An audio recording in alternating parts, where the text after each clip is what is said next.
Hello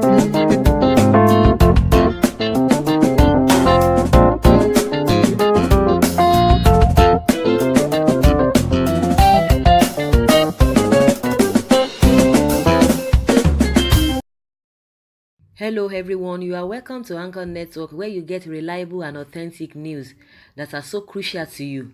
I say big thank you to everyone who has been part of this channel and who has taken time to subscribe. And if you are yet to subscribe, I say please click the red subscribe button and also the bell icon. The bell icon will allow you to get notified anytime we publish any news. Yoruba and Igbo are among the top 10 fastest growing languages in the United States. The U.S. Census Bureau has released a list of the 10 top fastest growing languages. According to the latest statistics, Nigerian languages, Yoruba and Igbo, are leading the chart of languages spoken at home. Yoruba is one of the top 10 fastest growing languages in the United States. Yoruba and Igbo, two major Nigerian languages, have been ranked as some of the top 10 fastest growing languages in the United States. This is according to the latest data from the U.S. Census Bureau. This list includes other languages from Africa like Swahili, other Central, Eastern, Southern African languages, Twi, a dialect spoken in Ghana, other Western African languages, and Amharic and Somali. While African languages are on the rise, the statistics show that the number of people who speak English at home is going down. It dropped from 78.4% in 2016 to 78.1% last year. This trend has been attributed to an increase in African immigrants. The share of immigrants from Africa has doubled every decade since 1970, according to a Pew Research Center report titled "At least a million sub-Saharan Africans moved to Europe since 2010. Sub-Saharan migration to the United States also growing. Now, Africans makes up 39% of the total foreign-born black population in the United States. As of 2017, Nigeria, Ethiopia, Ghana, and Kenya were some of the top countries of origin for most of the migrants living in the states. Asked why they left, high unemployment rates and low wage rates came up as the biggest reasons according to the Pew Research Center. Political instability and conflict were listed as the other reasons. Yoruba in other countries. Outside the United States, you can find Yoruba-speaking communities in Australia, Benin Republic, Brazil, Canada, Cuba, Liberia, Sierra Leone, the Caribbean, the United Kingdom. Eyewitness, submit your story in a social media, and a lot of them submitted their this thing on the social media, to buttress this fact. So guys, that is just what we've heard concerning the statistics gotten from US Census Bureau, which they just released, that Igbo and Yoruba languages are the fastest growing languages in the United States. And recently we saw even in Asia that some students were being taught on how to speak in they were taught in Igbo language, and they were reading in Igbo language. We saw the video went viral, and also the vice president also buttressed the fact that Igbo is really growing faster and faster, and it will get to a point everybody will be speaking Igbo. And that's being said, one thing is that we are so powerful as a people. And if you hear what they talked about here, that what are the reasons that making people to even leave their countries, most of them leaving their countries because a lot of African people are leaving their countries, and that is the reason for where you see that these two languages are so dominant, because of people are migrating from their home country to all those other countries. And let's we use a US as a yardstick, because that is where they are getting that report from, and those statistics and the numbers of people speaking that language, and those languages are really growing faster than even other, that one of the top 10 languages that are growing. And they made mention of course, if people are not migrating to that place, nobody will be speaking the language. But the reason why people are really leaving the country, that is what we want to even dwell on. Instability, uh, unemployment, name it, injustice, whatever, all of those things.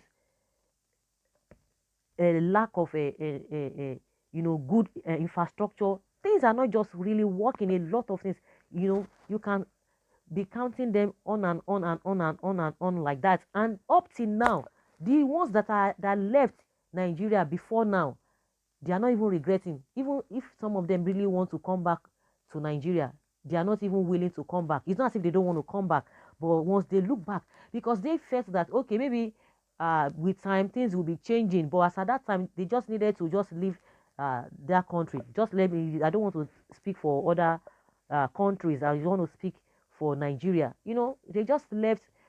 A lot of them must have tried in one way or the other to say, okay, let me just wait whether things will be okay. But at some point, they all felt that people are not even ready. And the unfortunate thing is that if you are not following the Nigerian politics, honestly, you will not know the rot, that has been done to this country. A lot of people just believe, oh, we are serving God, oh, the God is there, oh, whatever, it will be okay by God's grace, by God's grace. Of course, by God's grace, but faith without work is dead, because we are not doing what we are supposed to do. You will see people praying, praying, praying here and there. We have churches all over the place. In every street, at times you could be seeing 2 churches or 3 churches, mosques all over the place. Yet things are not changing. Then you ask yourselves, what are those pastors, all those imams, what are they preaching? What are they teaching their people? Because if we have the numbers of churches we have in those areas, in that country, I see no reason why people will not change their way. But the issue is that it goes beyond. Everything is not spiritual. That is just the way I believe it. Everything is not spiritual. The government must do their own, and even the religious leader, they must be truthful, even to what they are preaching. Not do what I say, don't do what I do. And at the end of the day, a lot of people will like, oh, let me just leave the country if it's not going to work, because people are not even ready to change. The situation we have now is even worse than 4 years back or 5 years back. And those that left that time, even before then, or let's say people that left before then or left at that time, felt that they are even thanking God that they did leave, because if they had waited, the whole thing, the situation is getting deteriorated every now and then. Of course, we are talking about the languages, Yoruba and Igbo being among the top 10 fastest growing languages in the United States. Because if people don't move to that place, to those countries or to that country, there will be nothing like those languages. But the main reason that is taking people, or major things that are taking people away from the country, are the things that we are talking about now. Of course, everybody is free to move anywhere. You can choose to. Some people leave their country just because they want to have a change of environment, not because of anything. But when it comes to Nigeria, the reverse is the case, because when you see the injustice going on every now and then, it's really, really discouraging. So those that left then are like, thank God that they left, because if you like, oh, let me see, wait, oh, things will still get better. But if you are into Nigeria politics, we know that we are going nowhere. It is not by faith. It is not by prayers. We have to, people are, when people always talk about, oh, restructure of the mind, restructure of the mind, it goes along with that. A lot of people believe in different things. A lot of people with different orientation, with different mindsets, that you will just be like, if people can be talking this way, how do you expect us to move on or to move forward as a country? And the same thing, it cuts across even those ones that are leading us. Those ones, they are just there taking turn. It is my turn and I will do it. And that is why you see people moving out in their numbers. Good and fine. Those languages are well spoken there. Fine. They are growing. But the reason why people are leaving are the things we need to really be discussing.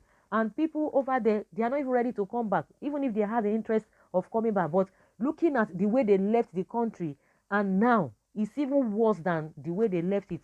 Is that the country they want to come back to?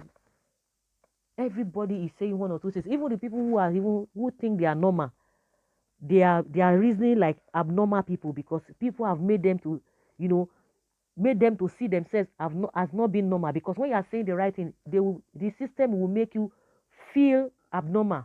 You will be asking yourself, am I the one saying the right thing? But if you are just that kind of person that is really strong-willed. You say, no, no, no, no, no, I can't give in to this. Nobody can intimidate me. You are doing something, something is not right. You are telling me that I'm the one who is not doing the right thing. But how many of such people do we have? That is the problem. How many of such people do we have? A lot of people like, okay, if I cannot beat them, I join them. If I cannot beat them, I join them. So what I'm trying to say in essence is that we have all it takes. We have a human resources, we have a natural resources, we have everything to make us to be great. But what do we have? The so-called people, our so leaders. It's not as if they are being imported, though. Our so-called leaders across the country, not only one region, across the country, they are not helping matter. Selfishness, greed. Everybody, let me just go and take my turn. You can say whatever you want to say. If you are not there, I can criticize you. Once I get there, I will do my own. You don't have the right or the moral right to tell me what to do. And once they do their own this thing, everybody go and cut the national cake. Nobody is ready to uh, to to invent anything. Just be taking because of that oil. And a lot of people are like praying, let that oil finish. Then everybody will now know what we have cost ourselves. Before the coming of oil, we were having what we were doing, mostly agriculture and other things. But every of those things, every of all those things now, nobody can really lay hands on them. We are just doing them, little by little. But the major focus is on oil, and that is why a lot of them are not even creative. We have all the governors; they are not creative to do anything because they always collect their allocations every month. So that is why you see that these two languages are among the top 10 fastest growing languages in the states. And some people are reacting to what this report has said. Someone says,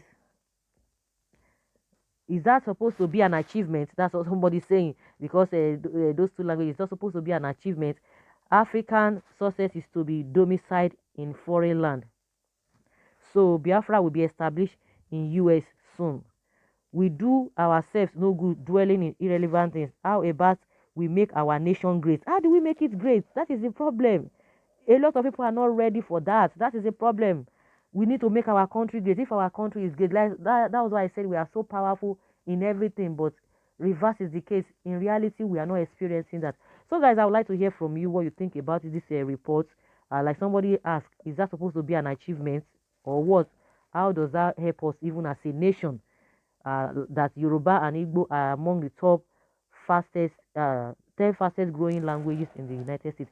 Please, let's continue the discussion from the comment section. Thank you very much. Bye.